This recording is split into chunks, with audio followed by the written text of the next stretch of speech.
హల్లెలూయా. వాక్యంలోకి వెళ్దాం. చదవండి. ఆది కాండం 17:1. సర్వశక్తి గల దేవుడా నీకు అన్ని సాధ్యమే. సర్వశక్తి నీకు అన్ని సాధ్యమే. నీవు చేయలేనిది ఏమున్నది? నీకు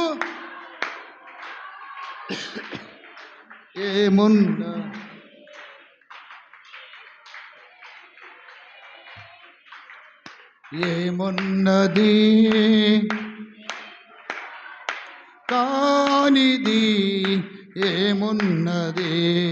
సర్వశక్తి. హల్లెలూయా. 3 సార్లు చెప్పండి గట్టిగా.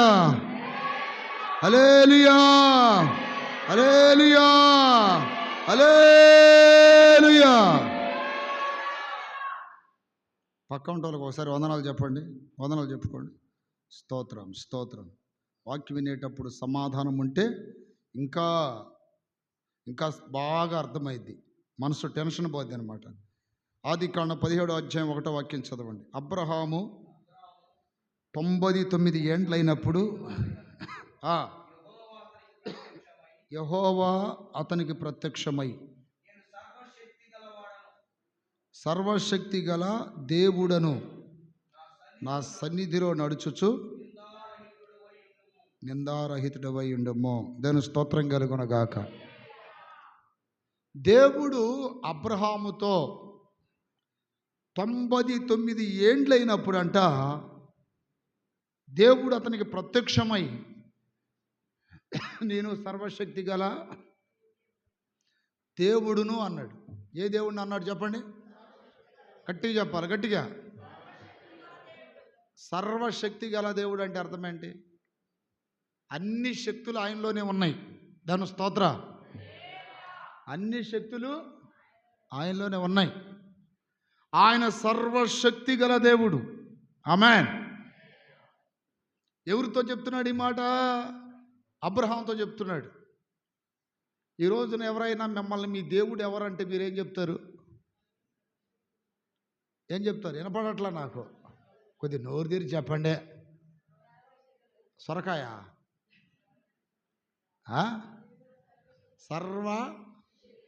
చెప్పండి, చెప్పండి, చెప్పండి. సర్వశక్తి గల దేవుడు. హల్లెలూయా.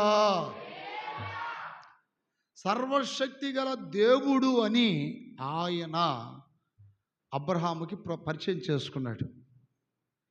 ఇంకో మాట అంటున్నాడు ఆ కింద వాక్యంలో, నా సన్నిధిలో నడుచుచు నిందారహితుడు అయ్యుండము. ప్రియులారా, దేవుడు సర్వశక్తి గల దేవుడు అయినప్పటికీ ఆయన సన్నిధిలో మనం నిందారహితముగా ఉండాలి. అంటే ఏ తప్పు చేయకుండా, ఏ నిందలు మోపుకోకుండా, నిందకు సంబంధించిన ఏ విధమైన తప్పులు చేయకుండా నిందారహితంగా ఉంటే, ఆ కింద వాక్యం కూడా చదవాలి. కింద వాక్యం ఏమని రాయబడిందంటే, అక్కడ అంటున్నాడు,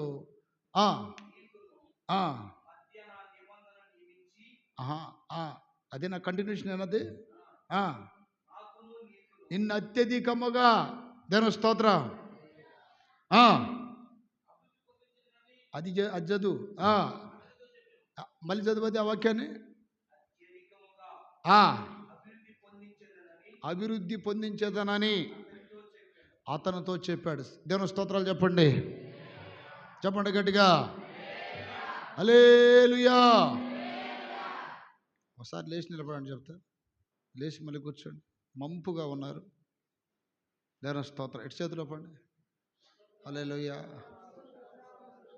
హల్లెలూయా, హల్లెలూయా. ఓపండి, ఓపండి. ఊపినా మంచిదే, ఓపండి. చేతులు ఊపితే మంచిదే. స్తోత్రం, స్తోత్రం. హల్లెలూయా. ఆమేన్. ఇప్పుడు కూర్చోండి. దేవుడు సర్వశక్తి గల దేవుడు అయితే మనకేంటంట అనేది ఒక ప్రశ్న. దేవుని స్తోత్రం కలుగునుగాక. దేవుడు సర్వశక్తి గలవాడైతే మనకేంటంట అనేది ఒక ప్రశ్న. అబ్రహాంతో ఏమంటున్నాడు అక్కడ? నిన్ను అత్యధికముగా అభివృద్ధి చేసేదనో. దాని స్తోత్రం కలుగునగాక. ఏం చేస్తానంటున్నాడు? అత్యధికముగా అభివృద్ధి చేస్తాను. నా ప్రియమైన బిడ్డలారా, దేవుడు సర్వశక్తి గలవాడు, అత్యధికముగా కార్యములు చేయగలవాడు. ఈ రోజున మనము శక్తి లేని మానవుల మీద ఆధారపడితే మనం అభివృద్ధి కాలేం. శక్తి లేని మానవుల మీద ఆధారపడితే మన ఆశలు సఫలం, ఆశ తృప్తిపరచబడదు. శక్తి లేని మానవుల మీద ఆధారపడితే మన జీవితంలో ఏది సాధించలేం. అబ్రహాము దేవుడు పిలిచినప్పుడు స్వదేశాన్ని, తండ్రి ఇంటిని, బంధువుల్ని విడిచిపెట్టి బయలుదేరి వచ్చాడు. వచ్చేటప్పుడు నా ప్రియమైన బిడ్డలారా, అతడు ఏమి లేని వాడిగా వచ్చాడు, ఒంటరిగా వచ్చాడు. దేవుడు అతన్ని ఎక్కువ జనముగా చేశాడంట. అంటే ఎక్కువ మందిగా మార్చాడు. నీ మనసు దేవుని మీద ఆనుకోవాలి, నీ హృదయం దేవుని మీద ఆనుకోవాలి.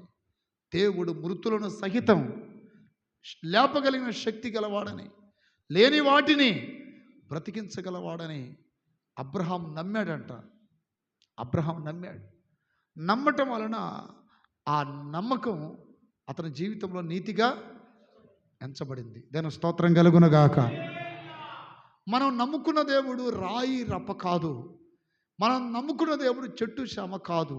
సర్వశక్తి గల దేవుడు, మహిమ గల దేవుడు, ఏదైనా చేయగలడు. ఆయన ఏమేం చేస్తాడో మీకు నేను కొన్ని విషయాలు చెప్పి నేను ముగిస్తాను. దేవుని స్తోత్రం కలుగునగాక.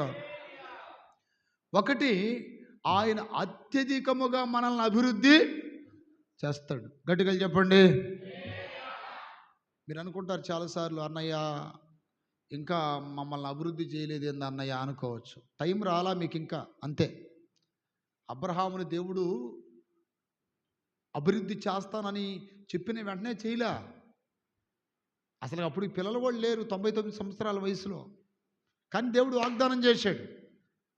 కానీ అత్యధికంగా అభివృద్ధి చెందటానికి కొన్ని సంవత్సరాలు పట్టింది. ఆమేన్.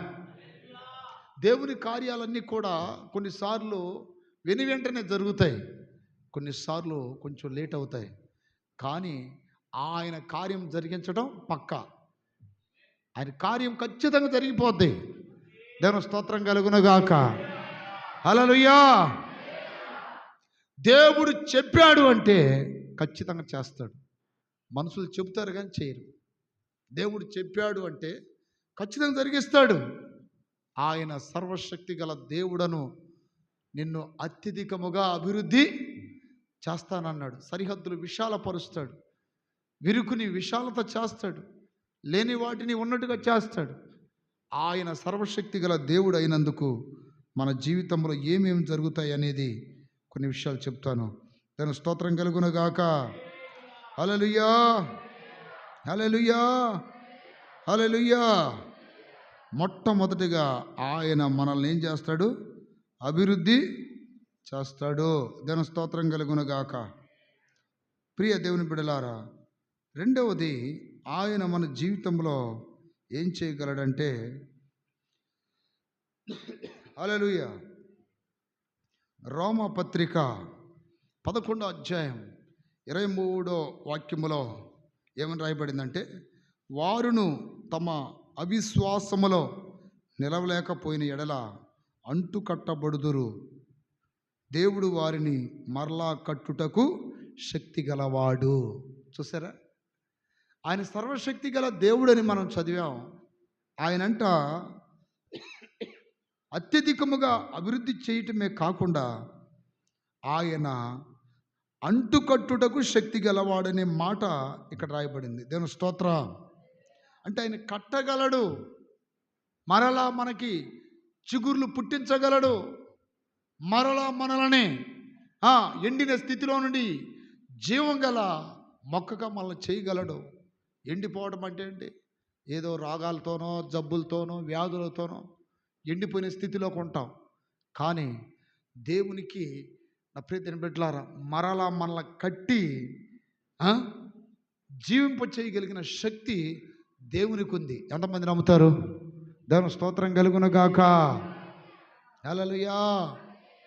కొన్ని చెట్లు చూడండి, కొమ్మలు ఇరిగిపోయినట్టు ఉంటాయి, ఎండిపోయినట్టే ఉంటాయి, మరలా చిగుర్లు పుడుతూనే ఉంటాయి. ఆ చెట్టుల కంటే గొప్ప వ్యక్తులుగా దేవుడు మనల్ని ఎంచుకున్నాడు. ఈరోజు ఎండిపోయిందని జీవితం, ఈరోజు ఎండిపోయిందని కుటుంబం, ఈరోజు ఎండిపోయిందని వ్యాపారం, ఈరోజు ఎండిపోయాయని పనులు. దేవుడు మరలా నిన్ను కట్టుటకు, చిగురించేటట్టు చేయుటకు, ఫలభరితముగా మార్చుటకు ఆయన సర్వశక్తి గల దేవుడు. దాని స్తోత్రం కలుగును గాక. మోడుబారిన జీవితాలను చిగురింపజేయ గలవు నీవు. మోడుబారిన చిగురింపజేయ మారానుభవం మధురముగా మార్చగలవు నీవు. మారానుభవం మధురముగా మార్చగలవు నీవు. మహోన్నతుడా నీ కృపలో నేను సించుడా, నా జీవిత ధన్యతయున్నది. మహోన్నతుడా నీ కృపలో నేను నివసించుట, నా జీవిత ధన్యతయున్నది. హల్లెలూయా. చేతులు పైకెత్తి గడిగలు చెప్పండి. మోడు బారిన సిగురింప చేయగలడు, అంటు కట్టగలడు, పుష్పింప చేయగలడు, ఫలింపు చేయగలడు. దేవుని స్తోత్రం కలుగునుగాక. పుష్పించేదా ఫలించేదా, పుష్పించేదా ఫలించేదా. ఎండిపోయిందయ్యా నా జీవితం, మరలా మరలా మరలా దానిని నువ్వు చిగుర్లు పుట్టించగలవు, పుష్పించగలవు. ఎందుకంటే ఆయన సర్వశక్తి గల దేవుడు కదా, ఆయనకు ఆ శక్తి ఉంది. చప్పట్లో కొట్టి గట్టిగా చెప్పండి. ఆయనకు ఆ శక్తి ఉంది. ఎండిపోయాను, అయిపోయింది నా జీవితం అని అనుకోవద్దు. ఎంత పాడైపోయావో అంత బాగు చేస్తాడు, ఎంత దిగిపోయావో అంత లేపుతాడు. ఎన్ని అవమానాలు, నిందలు ఎన్ని భరించావో అంత ఘనతనిస్తాడు. జీవితంలో ధైర్యం కోల్పోకూడదు, నమ్మకం కోల్పోకూడదు, విశ్వాసం కోల్పోకూడదు, నిరాశ చెందకూడదు. ఆయన అంటుకట్టుటకు శక్తి గలవాడు. తన స్తోత్రం కలుగును గాక. ఎఫెసీయులకు రాసిన పత్రిక 3:20 రాయబడింది, మనలో కార్య సాధకమైన తన శక్తి చొప్పున మనం అడుగు వాటి కంటేను, ఊహించని వాటి కంటేను అత్యధికముగా చేయ శక్తి గల దేవునికి అని ఉంటుంది చూడండి అక్కడ. హల్లెలూయా. దేవునికి అంటుకట్టుటకు శక్తి ఉంది, అత్యధికముగా అభివృద్ధి చేయుటకు శక్తి ఉంది. మూడోది, మనం అడిగే వాటికంటే, ఊహించని వాటికంటే అత్యధికముగా కార్యాలు చేస్తాడంట. మనం అడుగుతున్నాం, అయ్యా మాకు ఇది చేయ అనుకుంటున్నాం, కానీ మనం అడిగే దానికంటే గొప్పవి చేస్తాడంట దేవుడు. దాని స్తోత్రం కలుగునగాక. చేతులు పైకెత్తి గడుగులు చెప్పండి. నేను మిమ్మల్ని అడుగుతున్నా, మీరు అసలు ఏమి లేని పరిస్థితుల్లో కొంతమంది, అయ్యా మాకు ఒక 1/2 సెంటు అన్న స్థలం ఉంటే బాగుండయ్యా, లేదా 1 సెంటు స్థలం ఉంటే బాగుండయ్యా, ఇంకేం అడగమయ్యా, మేము ఏదో చిన్న పూరి గుడిసో లేకపోతే తాటాకు పాకానో ఏదో 4 రేకులు వేసుకుని బ్రతుకుతామయ్యా అనే ఆ విన్నపాలు అడిగిన వాళ్ళు ఈరోజు ఊహించిన స్థాయికి వెళ్ళిపోయారు. దాని స్తోత్రం. అంటే ఇప్పుడు వీళ్ళు అడిగింది జస్ట్ కొంచెం. దేవుడేమంటున్నాడు? అడుగు వాటి కంటేనో, ఊహించనటువంటి వాటి కంటేనో అత్యధికముగా చేయుటకు సర్వశక్తి గలవాడు.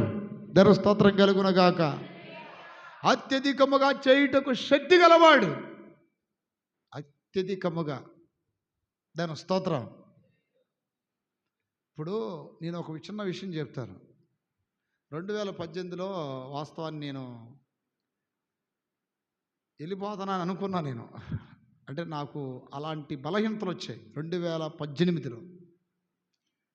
కానీ ఈరోజు నేను ఊహించుకుంటే ఇవన్నీ జరగటం, తర్వాత మళ్ళీ నాకు మ్యారేజ్ అవ్వటం, నాకు పిల్లలు పుట్టడం, తర్వాత నేను సేవలో వెళ్ళటం, తర్వాత ఎన్నో దేశాలు తిరగటం, ఇవన్నీ అసలు ఊహించుకుంటామా? మనం అనుకుంటామా? అప్పుడే అయిపోయింది అనుకున్నాం. అంటే చెప్పాలి, మీరు నవ్వుకున్నంత మాత్రాన అనేది కాదు ఇక్కడ. అక్కడ చూడండి, అసలు 2018లో నేను కుప్పకూలిపోయా ఆ లాస్ట్ రూమ్లో. నన్ను చూసి షడ్రకు వీళ్ళందరూ ఏడ్చారు. ఏందన్నా ఇంత చిన్న వయసులో నీకని. ఏడ్చినోడు పోయాడు, దేని స్తోత్రం. బాధపడ్డోడు వెళ్ళిపోయాడు. ఊహించం మనం ఏ సమయాన్ని ఏది చేస్తాడో దేవుడు. హల్లెలూయా. ఆయన ఒక ప్రణాళిక గీసినప్పుడు అది ఖచ్చితంగా నెరవేర్చే వరకు ఏ వ్యక్తిని తీసేయడో. గట్టిగా చెప్పండి. అర్థమైంది. ఎన్నో ప్రాంతాలు. ఆ సమయంలో కొంతమంది చేతబడి చేశారని చెప్పారు కొంతమంది పాస్టర్లు. అయ్యా నాతోనే చెప్పాడు ఒకడు, నీకు చేతబడి చేస్తానని. అంటే ఇప్పుడు దాకా ఎవరో చెప్పలే, మీకు చెప్తున్నా. జెర్మియా పాస్టర్ గారు, నీకు చేతబడి చేస్తానని వాడు స్వయంగా నాతోనే చెప్పాడు. మా అన్న నువ్వు ప్రార్థన చేస్తే బ్రతికాడు కాబట్టి నీకు విషయం చెప్తున్నాను. వాడికి తెలియకుండా వాడి దగ్గర వాడికి ఫ్యాన్స్ అన్నట్టుగా నేను వాడితో ఉన్నాను. వాడి రహస్యం నాకు చెప్పాడు. ఇది పరిస్థితి అన్నాడు. ఒక ఏరియాలో వాడు పాస్టరే. వాడు చేయకుండా వాళ్ళ బంధువులు అతని చేత నాతో చేపిస్తా అన్నాడట. దేని స్తోత్రం. జాగ్రత్తగా ఉండయ్యా అన్నాడు అతను. హల్లెలూయా. ఒకటే మాట చెప్పా, చేతి చేసుకొని హల్లెలూయా. నేను నమ్ముకున్న దేవుడు ఎవరో గట్టిగా చెప్పా. సర్వశక్తి గల దేవుడు. ఆ పాస్టరు కొండల్లోకి వెళ్ళి ప్రార్థన చేస్తుంటే దయ్యం వచ్చి నిలబడి చెప్పిందంట, అతను జోలి వెళ్ళిన వాడు ఎవడో ఇంతవరకు నిలబడలేదు. నువ్వు ఇక కక్షలు క్రోధాలు విరమించుకొని సైలెంట్గా కూర్చో అంటే, పాస్టర్ దగ్గర ఉన్న అసిస్టెంట్కి చెప్పాడంటే ఇది పాస్టర్ ఈ చేతబడి చేపిస్తాను అన్నాడు. రే ఫలానా నీ చేతబడి చేయించాలని డబ్బులు కూడా ఇచ్చాను మా అన్నకి, ఇది పరిస్థితి. కానీ ఇప్పుడు నేను ప్రార్థన చేస్తాడు, దయ్యం వచ్చి ఎదురు నిలబడి ఇలా మాట్లాడిందిరా, ఇది అని అంటే. హల్లెలూయా. వాడు ఏం చెప్పాడంటే, వాళ్ళ బామర్దికి ఎవరికో చెబితే వాడు మన విశ్వాసి. దాని స్తోత్రం. అన్నా ఇక వాడికి నీ జోలి రాళ్లే, ఎందుకంటే దయ్యమే చెప్పింది నీ గురించి. చప్పట్ల కొట్టి గట్టిగా చెప్పండి. అతను జోలి పోయి గెలిచినోడు ఎవడో లేడు ఇంతవరకు అని దయ్యం చెప్పిందంట. చూడండి, దయ్యాలు కూడా చెప్తాయి. వాళ్ళ బామర్ది నాకు చెప్పాడు, అన్న ఎట్ట పరిస్థితి, నా బామర్ది నాకు చెప్పాడు, ఇది అని చెప్పాడు. దాని స్తోత్రం. ఇది ఎట్లా జరిగిందంటే, వాడు ఈ ఫాస్ట్ ఫుడ్ పెట్టాడు ఆ ఏరియాలో. మన పేరే పెట్టాడు, కారుణ్య ఫాస్ట్ ఫుడ్ అని పెట్టుకున్నాడు వాడు. దేని స్తోత్రం. అన్న ఒకసారి వచ్చి మీరు ప్రార్థన చేసి కొంచెం తింటే మాకు తృప్తి కలిగిద్దని అంటే నేను వెళ్ళా. వాడు తినేటప్పుడు ఆ మాట వాడాడు అనమాట. హల్లెలూయా. అన్న పలానోడేట ప్రయత్నం చేశాడు కదా, ఆ దయ్యమే వచ్చి చెప్పింది అంటలే అన్న, ఇక మీకు ఇబ్బంది ఏముండదు. అది అసలు ఏం జరిగింది ఏందని తర్వాత అడిగి తర్వాత చెప్తున్నాడు వాడు. ఎటన్న వాడు డబ్బులు ఇచ్చేట చేయాలనుకున్నాడు. చూడండి, చాలామంది మన పాస్టర్లు అనుకుంటాం కదా, చాతబళ్ళు చేయించే పాస్టర్లు కూడా ఉంటారంట. నాకు తెలియదు. చేతులు పైకెత్తి గడిగలు చెప్పండి. నిజమండి. చాలామంది మనం అనుకుంటాం అమ్మో భక్తులని, చాతబడి చేయించే పాస్టర్లు కూడా ఉంటారంట. అంటే వాళ్ళకి ఇంకా వాక్యం పూర్తిగా తెలియదు. దాని స్తోత్రం. అడుగు వాటికంటేనూ ఊహించని వాళ్ళల్లో ఒక అతను ఏం చేశాడు, వాళ్ళ బంధువులు అతను 4 ఏండ్ల నుండి చూస్తున్న జెర్మియా పాస్టర్ గారిని ఏదో జరిగిద్దని మీరు అన్నారు కదరా, 4 ఏండ్ల నుండి అతనికి ఏం కాలేదే, ఎప్పుడులాగే మీటింగ్లకు వెళ్తున్నాడు, ఎప్పుడులాగా ఇక్కడికి వస్తున్నాడు, వాక్యాలు చెప్తున్నాడు, అయిపోతున్నాడు, ఆయనకి ఏం జరిగినట్టుగా అనిపించలేదే అని మీరుగా ఆయన కాదురా ఆ రాంగు, మీరు రాంగ్ అన్నాడంట. దాని స్తోత్రం. ఆయన కాదు రాంగు, మీరు రాంగు. ఎందుకంటే మీకు వస్తున్నాయి సమస్యలు, ఆయన ఏం బ్రహ్మాండంగా తిరుగుతూనే ఉన్నాడు అని చెబితే ఆ అన్న వ్యక్తి మరదలు వచ్చి నాకు చెప్పింది, దేవుని స్తోత్రం కలుగునగాక. అన్న మా బావగారు ఎట్ట అన్నాడు, వాళ్ళని తిట్టాడు, ఇది పరిస్థితి అని. దేవుడు శక్తి గలవాడు, భయపడమాకండి. ఎవరో ఏదో చేశారంటే భయపడతారా? ఏదైనా తాయితులుగా చేతపడి చేశారంటే భయపడతారా? భయపడి వదిలిస్తారా వేలు వేలు లక్షలు? దేవుని స్తోత్ర. మనం నమ్ముకున్న దేవుడు ఎవరు చెప్పండి? గట్టి చెప్పండి అన్నమాట. సర్వశక్తి గల దేవుడా నీకు, సర్వశక్తి నీకు అన్ని సాధ్యమే, నీవు చేయ ఏమున్నది.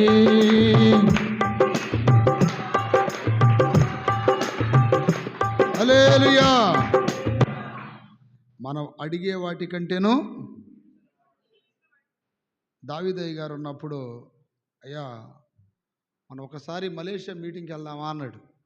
మలేషియా, దేవుని స్తోత్రం. మలేషియా మీటింగ్కి వెళ్దాం అన్నప్పుడు అయ్యగారు ఎంత అయిద్దని అన్న, 60,000 అయితే అన్నాడు. ఎంత? మనం దేనికి వెళ్తున్నాం అయ్యగారు అంటే, అక్కడ మన పెంతుకొస్తు మీటింగులు జరుగుతాయి అయ్యా, వెళ్ళి మనం ఒక 2 రోజులు 3 రోజులు ఉండి మళ్ళీ రావటమే అన్నాడు. సరేలే, ఇక పెద్ద ఆయన మీరు ఓకే అంటే అయ్యగారు వెళ్దామన్నా. తర్వాత ఆయనకి ఆరోగ్యం బాగలేదు, దేవుని స్తోత్రం.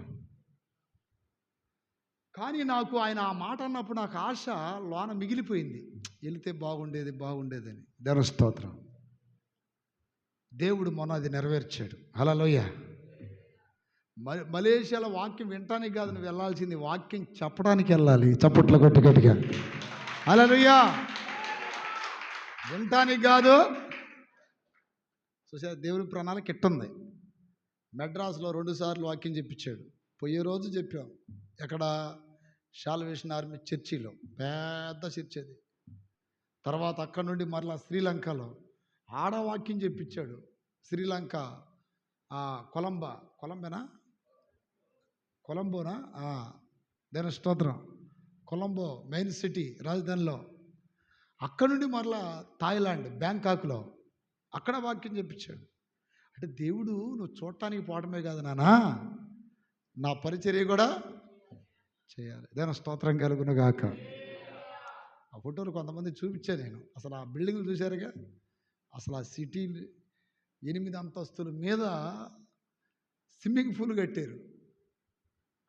స్విమ్మింగ్ పూల్ కడితే పాస్టర్లు అందరూ మన ముఖానికి మనం ఏడ దిగేది లేదు, పాడు లేదు, ఇదే మంచి అవకాశం మనకి. దేనికి? ఈతయటానికి. దేవుని స్తోత్రం అని చెప్పి నన్ను అడిగారు.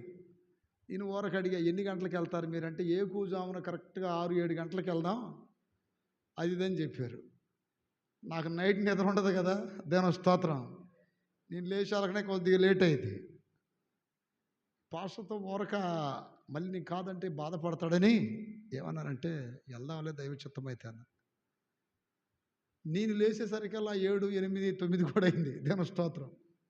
వీళ్ళు అప్పటికే వెళ్ళి ముగించుకొని వచ్చారు.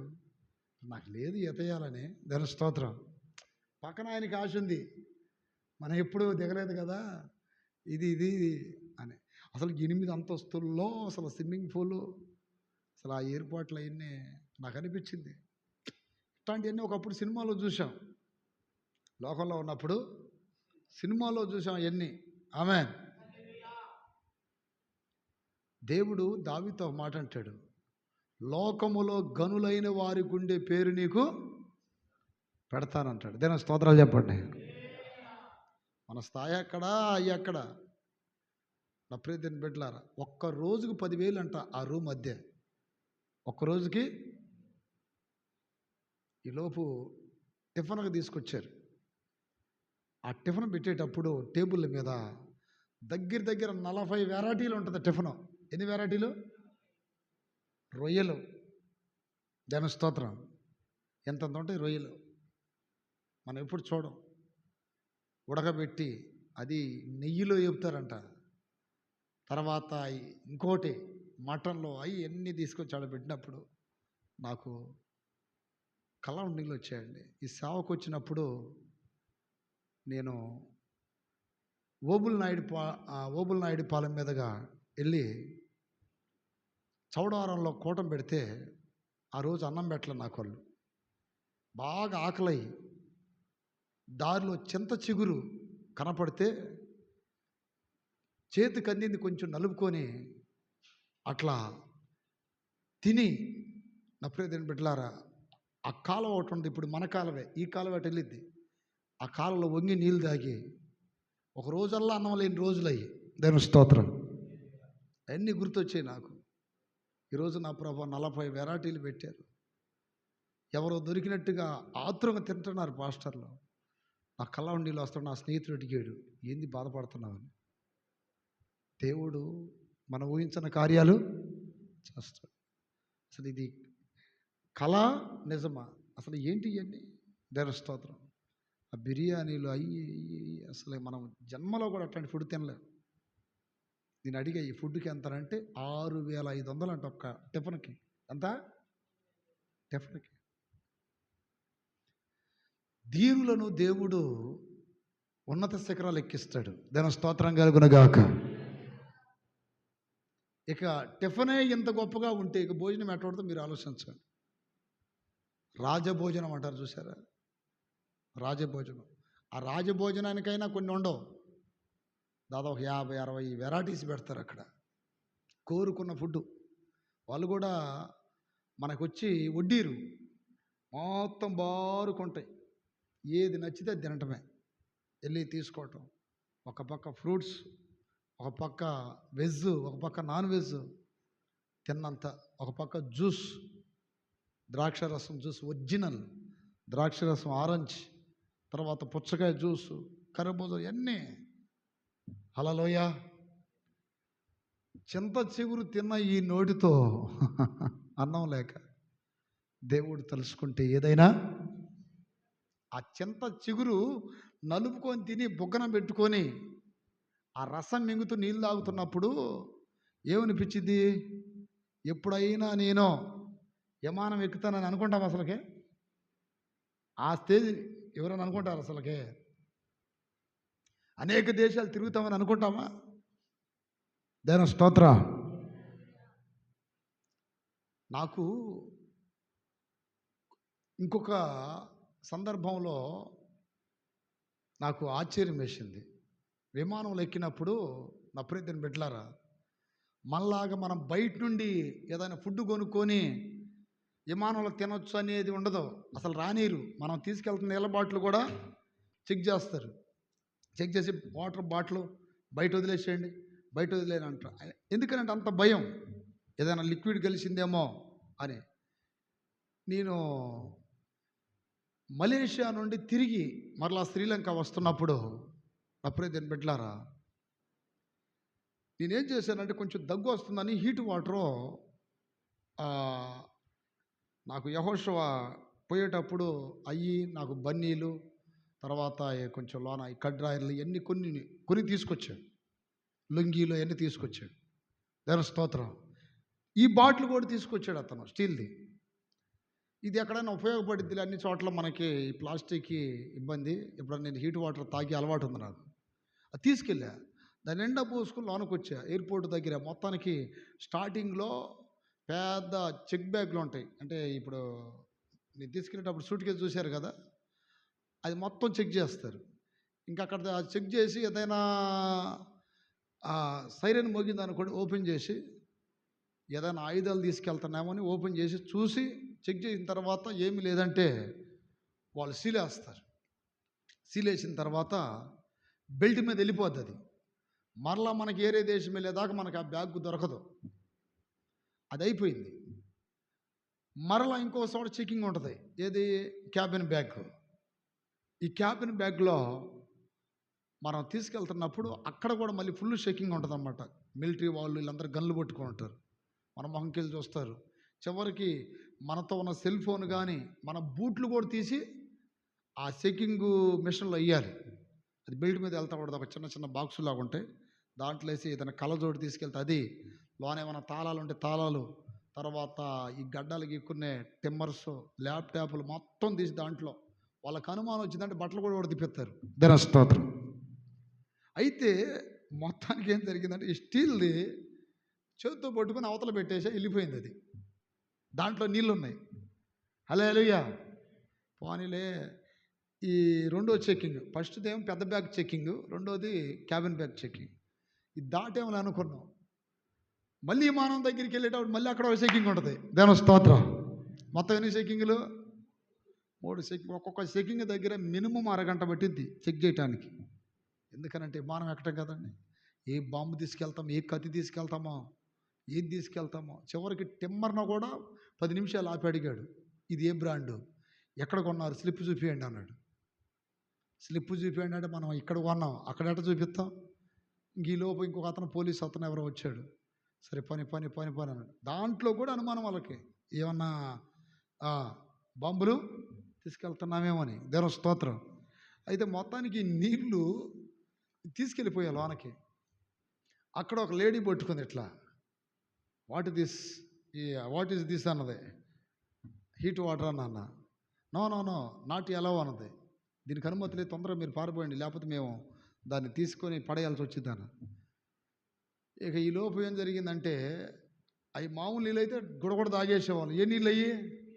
ఏడు నీళ్ళు. దానికోసం 10 నిమిషాలు నాకేలేసి వస్తుంది, ఇట్ట తాగు, తొందరగా తాగు అంటుంది. దాని స్తోత్రం.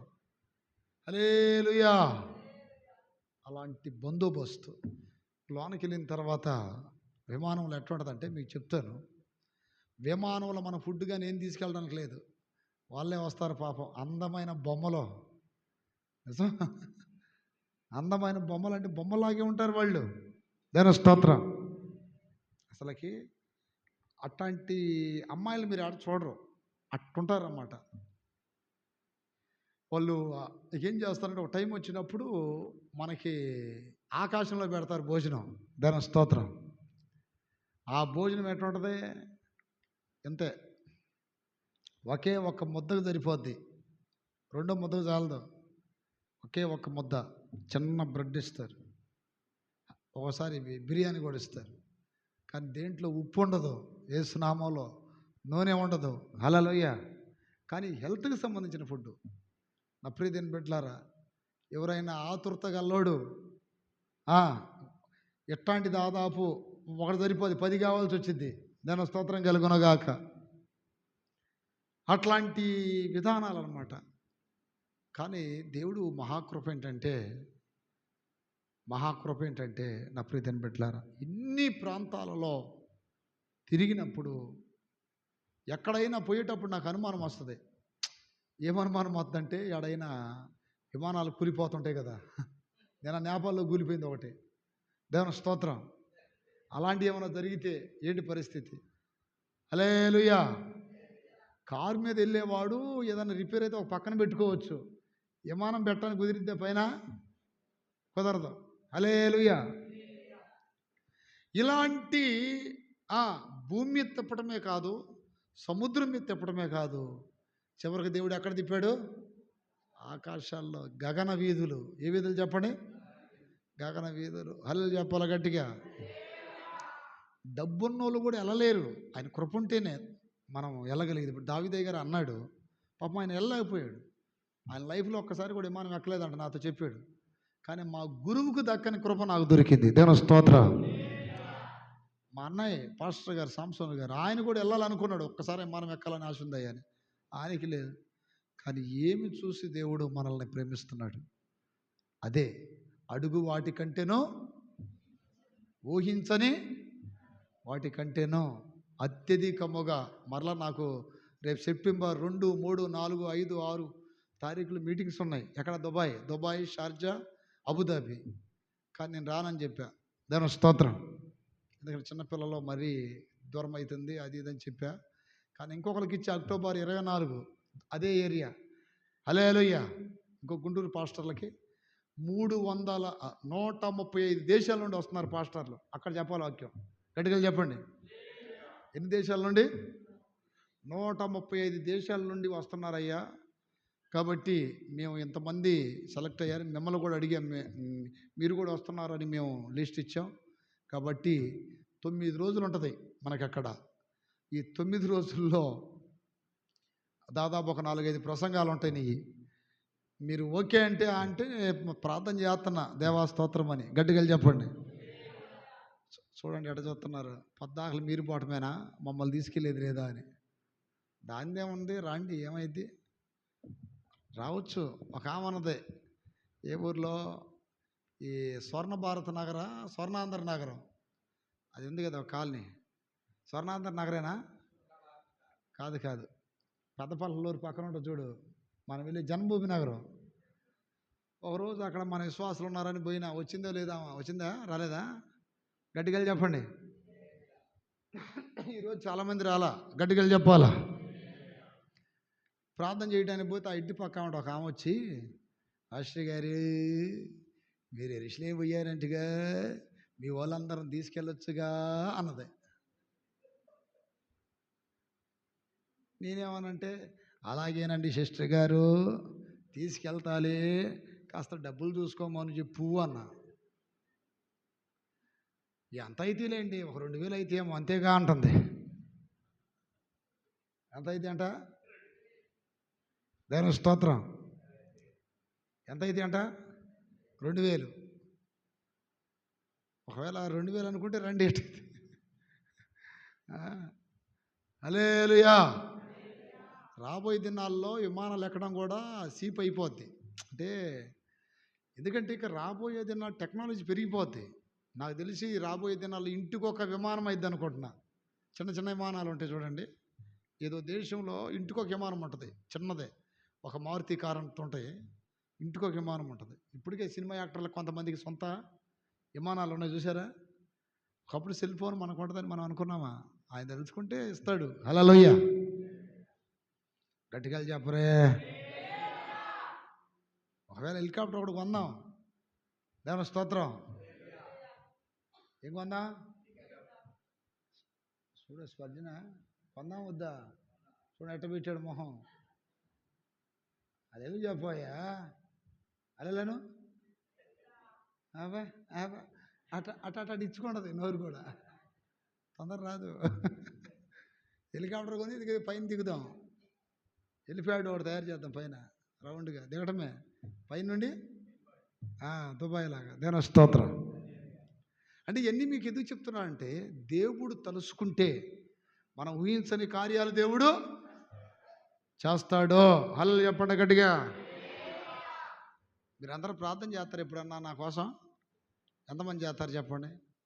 ఎప్పుడు మీకోసమే చేయించుకుంటారు, కానీ ఎప్పుడన్నా మా కోసం ప్రార్థన చేయాలి మీరు. అటైతే నేను స్తోత్రం కలుగునుగాక. ఆడ ఇంకొక విచిత్రం ఏంటంటే, నాకు ఒకరోజు కడుపులు నొప్పి వచ్చింది, ఒకరోజు జలుబు చేసింది, ఒకరోజు జ్వరం వచ్చింది. అందరు హాస్పిటల్కి నుండి మందులు తెచ్చుకున్నారు, కొంతమంది వెళ్ళారు. నిన్న ఒక అక్కయ్య నాకు ఫోన్ చేసింది మొన్న, ఇది గుంటూరు నుండి. అయ్యా జెర్మియా గారు అన్నది. ఏందక్క అన్న, నిజంగా నీ విశ్వాసం చాలా గొప్పదయ్యా, ఒకప్పుడు నేను కూడా అసలుకే ఏ మందులు వాడే దాన్ని కాదయ్యా, అసలు నువ్వు ఆడ జ్వరం వచ్చినా అది వచ్చినా అసలు ఏమి ఒక్కటి కూడా ముట్టుకోలేదు, నాకు పాత జీవితం గుర్తొచ్చిందయ్యా నాకు, నేను కూడా అప్పుడు అసలు ఏం వాడేదాన్ని, అసలు భలే తగ్గిపోయిందయ్యా నీకు తెల్లారేసరికల్లా, కానీ ఇవన్నీ వాడుతున్నా మాకు తగ్గలేదు, 6 రోజులు ఏదించే అన్నారు. ఏనా స్తోత్రం. మనము సర్వశక్తి గల దేవుణ్ణి కదా మనం నమ్మింది. ఏ దేవుడిని చెప్పండి, ఏ దేవుడు? మీకు నడువులు లేకపోతే ఇట్ట పట్టుకొని, నా దేవుడు సర్వశక్తి గల దేవుడు నాకు స్వస్థపరుస్తాడు అనాలా? మీ గుండెలు లేకపోతే నా దేవుడు సర్వశక్తి గల దేవుడు బాగు చేస్తాడు అనాలా? తలనొప్పులు అయితే నా దేవుడు సర్వశక్తి గల దేవుడు అని అనాలా? దేవుని స్తోత్రం. కొంతమందికి ఉంచుతాడు కొంతకాలం దేవుడు, కానీ ఈ ఆ రోగంలో సంపనేవాడు దేవుడు. హల్లెలూయా. సంపనేవాడు దేవుడు అంటాడు, ఆయన నన్ను కఠినముగా శిక్షించను కానీ మరణానికి అప్పగించలేదు. దేవుని స్తోత్రం కలుగునుగాక. కాబట్టి దేవుడు ఈ నెలలో మీకు అడుగు వాటి కంటేనో చెప్పండి చెప్పండి. అడుగు వాటికంటేను, ఊహించని వాటికంటేను అత్యధికముగా కార్యాలు ప్రభు చేయబోతున్నాడు. హల్లెలూయా. మీరు ఊహించట్లా, కానీ మీరు అనుకున్న దానికంటే గొప్ప కార్యాలు మీరు చూడబోతున్నారు. అలాంటి అద్భుతాలు మీ జీవితంలో దేవుడు చేయబోతున్నాడు. ఆయన ఎవరంటే సర్వశక్తి గల దేవుడు. దేవుని స్తోత్రం కలుగునుగాక, స్తోత్రం కలుగునుగాక. ఆది కాండం 48 3-4 వాక్యాలు చదవండి. ఆది కాండం 48 3-4 వాక్యాలు. ఆది కాండం 48 3-4 వాక్యాలు చదువు. ఆది కాండం 48 3-4 వాక్యాలు. యోసేపును చూసి, కానాను దేశమందలి లూజులో సర్వశక్తి గల దేవుడు నాకు కనబడి నన్ను ఆశీర్వదించి, ఇదిగో నీకు సంతాన అభివృద్ధి పొందించి నిన్ను విస్తరింపజేసి నీవు జనముల సమూహమగునట్లు చేసి నీ తర్వాత నీ సంతానమునకు ఈ దేశమును నిత్య స్వాస్థ్యముగా ఇచ్చేదనని సెలవిచ్చాను. దేవుని స్తోత్ర. సర్వశక్తి గల దేవుడు కనపడి ఏమంటున్నాడు? ఇక్కడ యోసేపును చూసి కనాను దేశమందలి లూజులు అంటే యాకోబు యోసేపుతో మాట్లాడుతున్నాడు. దేవుడు, సర్వశక్తి గల దేవుడు నాకు కనపడి నన్ను ఆశీర్వదించాడు. ఇదిగో నీకు సంతాన అభివృద్ధి పొందించి నిన్ను విస్తరింపజేస్తానని వాగ్దానం చేశాడు. చేతుల పైకి ఎత్తికడిగా చెప్పండి. సంతాన అభివృద్ధి అంటే ఏంటి? అనేకులను రక్షించే తండ్రులుగా దేవుడు మళ్ళీ మారుస్తాడు. ఆమేన్. ఆయనకు శక్తి ఉంది. ఆయన తలుసుకుంటే ఏదైనా చేయగలడు. సేవ చేసే మీకు ఒక హెచ్చరిక, దేవుడు సంతానం ఇస్తానంటున్నాడు. ఏమిస్తాడు? అయ్యా నా దగ్గర కొద్దిమంది ఉన్నారా, నా సంఘానికి వచ్చేది కొద్దిమందేనా అని ప్రార్థన చేయండి. దేవుడు తలుసుకుంటే అంతే. అలా చెప్పండి గట్టిగా. సంతానాన్ని ఏం చేస్తాడు? ఆయన అభివృద్ధి చేస్తాడు, విస్తరింపజేస్తాడు. జన సమూహములు నీ యొద్దకు వచ్చినట్లు చేస్తాడు. దేవుని స్తోత్రం కలుగునుగాక, స్తోత్రం కలుగునుగాక. అభివృద్ధి చేసే దేవుడు మీ వ్యాపారాలను అభివృద్ధి చేస్తాడు, మీ పాడి పంటలనే అభివృద్ధి చేస్తాడు, అలాగే మీ కుటుంబాలనే అభివృద్ధి చేస్తాడు ఆయన. హల్లెలూయా. మన దేవుడు ఎవరంట? అభివృద్ధి చేయవాడు. చివరగా ఆయన సర్వశక్తి గల దేవుడు. ఆయన ఇంకా ఏం చేస్తాడంటే, యోధా పత్రిక 1:24 చదవండి. 1:24. తొట్టిల్లకుండా మిమ్మును కాపాడుటకును తన మహిమ ఎదుట ఆనందముతో మిమ్మును నిర్దోషులుగా నిలబెట్టుటకును శక్తి గల మన రక్షకుడైన అద్వితీయ దేవునికి. చూడండి, తొట్టిల్లకుండా మిమ్మల్ని కాపాడుటకును తన మహిమ ఎదుట అంటే చాలామంది తొట్టిల్లిపోతున్నారు. విశ్వాసములో నిలబడలేక తొట్టిల్లిపోతున్నాం, భక్తిలో నిలబడలేక తొట్టిల్లిపోతున్నాం, పరిశుద్ధతలో నిలబడలేక తొట్టిల్లిపోతున్నాం, ఆత్మీయతలో నిలబడలేక తొట్టిల్లిపోతున్నాం. దేవుడు అంటున్నాడు, తొట్టిల్లకుండా మిమ్మలను కాపాడుటకును. హల్లెలూయా. తన మహిమ ఎదుట ఆనందముతో రేపు మనము ఆయన ఎదుట నిలబడే కృప కూడా ఇస్తాడంట. ఏ దేవుడు? సర్వశక్తి గల దేవుడు. ఆనందముతో మిమ్మును నిర్దోషులుగా అంటే దోషులుగా కాదు, నిర్దోషులుగా నిలబెట్టుటకును శక్తి గల మన రక్షకుడైన అద్వితీయ దేవునికి అంటాడు. మన దేవుడు శక్తి గలవాడు. తొట్టిలనేవాడో రేపు ఆయన ఎదుట మనల్ని నిలబెడ. చాలాసార్లు మీకు డౌట్ అవుతుంది, నిజంగా నేను వాక్యం వింటున్నాను, దేవుడు నన్ను దోషిగా ఉంచుతాడా, నిర్దోషిగా మారుస్తాడా? కొన్ని తప్పులు జరుగుతున్నాయి, నా జీవితంలో కొన్ని తప్పులు జరుగుతున్నాయి. నిజంగా రేపు దేవుని ఎదుట నిలబడినప్పుడు నేను దోషిగా పరిగణించబడతానా, నిర్దోషిగా పరిగణించబడతానా? నేను ఉండాలనుకుంటున్నాను కానీ నేను ఉండలేకపోతున్నా. ఇది పరిస్థితి మీకు దిగులు చింత ఉండొచ్చు. కానీ దేవుడు చెప్తున్నాడు, నేను సర్వశక్తి గల దేవుడను, మిమ్మల్ని తొట్టిల్ల కూడా కాపాడుతాను.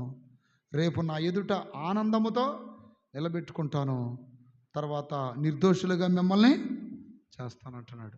అంటే సర్వశక్తి గల దేవునికి ఆశీర్వాదించడం తెలుసు, అడుగు వాటికంటే, ఊహించిన వాటికంటే అత్యధికమైన కార్యములు చేయటం తెలుసు.